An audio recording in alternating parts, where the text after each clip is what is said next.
और दूसरी तरफ राम भक्तों पर गोलियां बरसा रही थी, उसके खिलाफ अड़िग चट्टान बनकर के किसी एक नेतृत्व के सामने कोई उनके सामने टकराया था तो व्यक्तित्व था सरदेव बाबूजी कल्याण सिंह जी का, जिन्होंने कहा था कि हम हिंदू समाज को बंटने नहीं देंगे, हम हिंदू समाज को बंटने नहीं देंगे। ये जातीयता का जहर घोलने वाले लोग ये भारत को कमजोर करने का काम कर रहे हैं। ये जातीयता का जहर घोलने वाले लोग भारत के सामाजिक ताने बाने को छिन्न भिन्न कर रहे हैं और एक तरफ हमें आपस में बांट रहे हैं तो दूसरी तरफ तुष्टीकरण की प्रकाशता में चढ़ करके उत्तर प्रदेश को दंगों की आग में भी झोंकने का काम कर रहे हैं।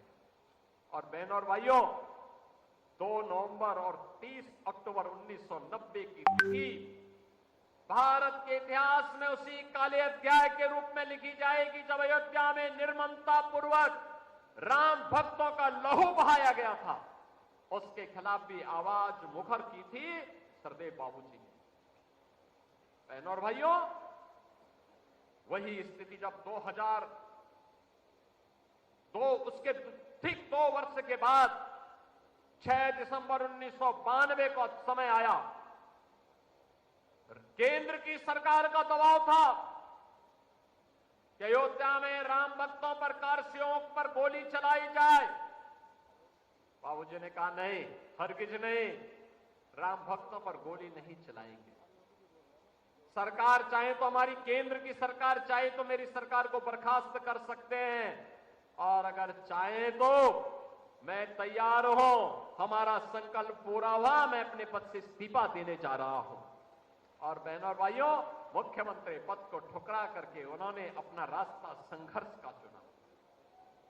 और आज इसीलिए जब हम लोग बाबूजी की 30वीं पुण्यतिथि के अवसर पर यहां एकत्र हुए हैं, मुझे आप सबसे एक ही बात कहनी है, हम बाबूजी की इस पुण्यतिथि को हिंदू गौरव दिवस के रूप में मना रहे हैं।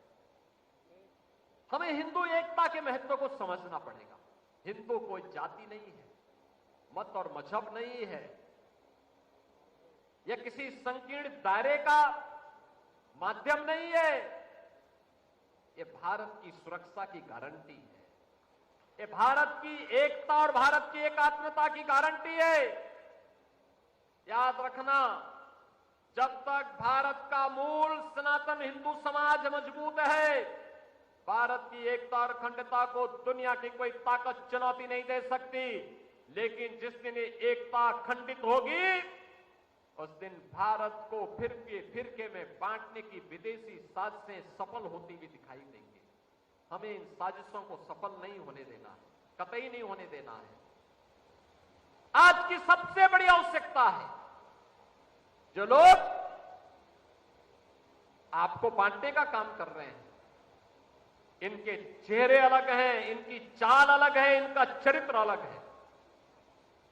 ये बोलेंगे कुछ, दिखाएंगे कुछ, करेंगे कुछ। जब भी इन्हें अवसर मिला, उत्तर प्रदेश को इन्होंने दंगों की आग में झोंका है। जब भी इन्हें अवसर प्राप्त हुआ, इन्होंने हिंदुत्व के ऐसे नायकों को अपमानित किया। कौन नहीं जानता है, समाजवादी पार्टी के मुखिया तो सरदेव बाबूजी के दिवंगत होने पर तो एक भी शब्द उनके मुंह से नहीं निकला। श्रद्धांजलि देने के लिए जाने की बात तो दूर, एक शब्द नहीं निकला। और वहीं प्रदेश का एक दुर्दांत माफिया मरा था तो फातिया पढ़ने के लिए उसके गांव तक चले गए।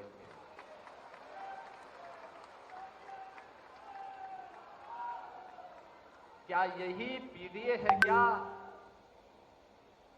क्या यही पीडीए है?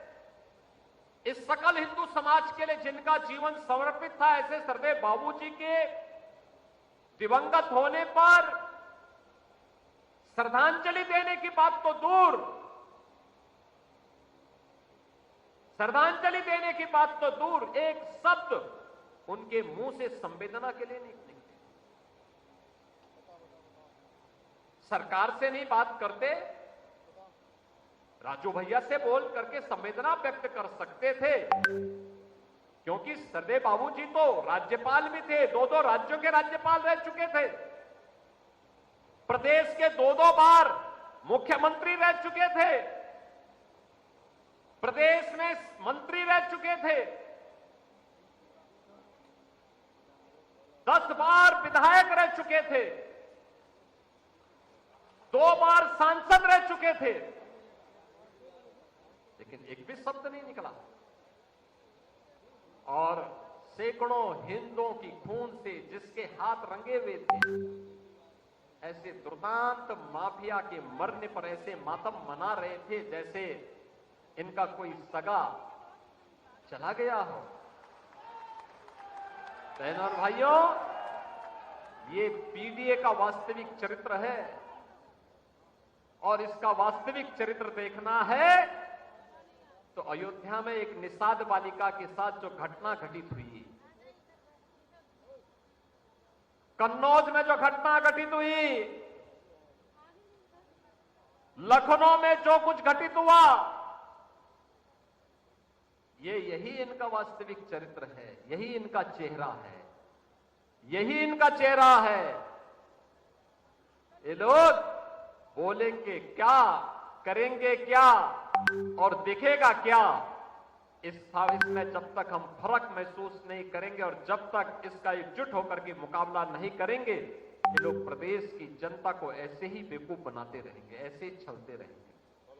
आज आवश्यकता है हम इनकी वास्तविकता को समझें। आज ये परेशान है क्योंकि उनकी गुंडागर्दी के स्कोप डबल इंजन की सरकार ने बंद कर दिए, उनकी अराजकता के स्कोप बंद कर दिए गए, उनके एक एक षड्यंत्र को हर एक पग पग पर रोक करके उतनी कठोरता के साथ रोकने के सारे स्कोप बंद कर दिए गए हैं। इसलिए परेशान तो उनका होना स्वाभाविक है, स्वाभाविक है, लेकिन चिंतित होने की आवश्यकता नहीं। प्रदेश में जीरो टॉलरेंस की जिस नीति को 1991 में सरदेव बाबूजी ने लागू किया था, वह आज भी प्रदेश के अंदर लागू है। डबल इंजन की यह सरकार प्रधानमंत्री मोदी जी के नेतृत्व में अपराध और अपराधियों के प्रति, भ्रष्टाचार और भ्रष्टाचारियों के प्रति जीरो टॉलरेंस की नीति के तहत कार्य करेगा, चाहे इसके लिए कोई भी कीमत क्यों न चुकानी पड़े, और प्रदेश की जनता जनार्दन का बाल बांका नहीं होने देगा। यह संकल्प हमें सरदेव बाबूजी के इस तीसरी पुण्यतिथि के अवसर पर लेना ही होगा, और हमें इस बात को मजबूती के साथ आगे बढ़ाना होगा। क्या जीवन जिन मूल्यों के लिए, जिन आदर्शों के लिए सरदेव बाबूजी का जीवन समर्पित था, उन मूल्यों और आदर्शों के लिए हम कार्य करें। बाबूजी की इस विरासत को उनके सुपुत्र पूर्व सांसद श्री राजवीर सिंह राजू भैया, उनके सुपौत्र श्री संदीप सिंह और उनके अनुयायी लगातार आगे बढ़ाने का काम कर रहे हैं। आप सभी से मेरा यही आग्रह होगा कि बाबूजी का सपना था, उस सपने को भारतीय जनता पार्टी और उनकी विरासत मजबूती के साथ आगे बढ़ाने का कार्य करेगी, कार्य कर रही है। हमें तनिक भी उन मूल्यों और आदर्शों से विचलित हुए बगैर निरंतर आगे बढ़ने की तैयारी करनी चाहिए। आज तृतीय पुण्यतिथि के अवसर पर सरदेव बाबूजी को मैं एक बार फिर से उनकी स्मृतियों के लिए नमन करते हुए प्रदेश सरकार और प्रदेश की जनता जनार्दन की ओर से विनम्र श्रद्धांजलि अर्पित करते हुए अपनी वाणी को यहीं पे विराम देता हूं। धन्यवाद। जय हिंद, जय जय श्री राम। बहुत बहुत धन्यवाद माननीय मुख्यमंत्री महोदय। जीवन भर अतरौली विधानसभा सीट से विधायक रहे बाबूजी के सुपौत्र श्री संदीप सिंह जी, जो बाबूजी के अधूरे सपनों को पूरा करने का ध्येय लेकर आगे बढ़ रहे हैं और अतरौली विधानसभा क्षेत्र का प्रतिनिधित्व कर रहे हैं, उन्हें मैं धन्यवाद ज्ञापन के लिए आमंत्रित करता हूं।